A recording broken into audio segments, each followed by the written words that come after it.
We're going to go through an FRC hip external rotation, PAILS and rails stretch in a supine position.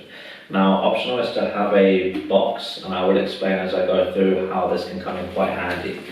So, setting up, I lie down on my back to begin with.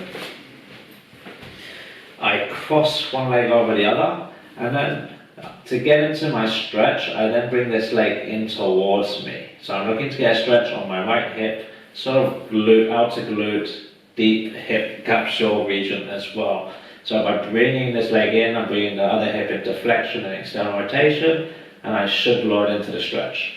Now from here, there's a few variables you can play with to find the best line of tension for yourself. So you can play with this foot being closer in towards you or further up the leg, also having this knee closer in or further out to the side.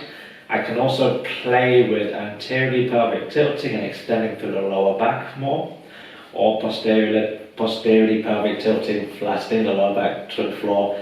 And those variables I can combine to try and explore what gives me the best line of tension. Now, once I've found that line of tension, I'm going to hold the passive stretch for around 2 minutes. My PAILS contraction will be to drive this ankle in towards my leg with an emphasis of rotation. So I'm going to think internally rotate more, resisting into this leg. Then the rails contraction will be the opposite. So I'm going to try to lift this heel off the leg as if I was trying to bring it towards my other shoulder, so my right shoulder. And that will influence more external rotation of the hip, meanwhile I'm trying to keep this knee fixed to the same place. So I'll run through one round. I'll assume I've held the passive stretch for around 2 minutes. And this is where the box comes handy, because I can really use this box to drive my foot down at any point, creating more tension. I can also then remove the arms and not worry about this leg whatsoever.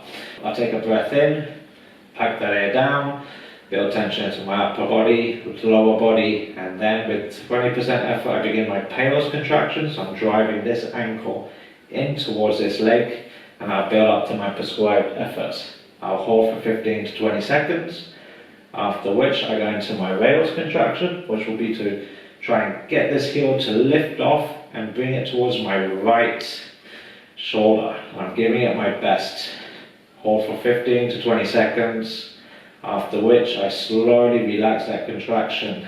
See if I can sink deeper into a new passive stretch, and then I'll hold here for 15 to 20 seconds before going into my second round.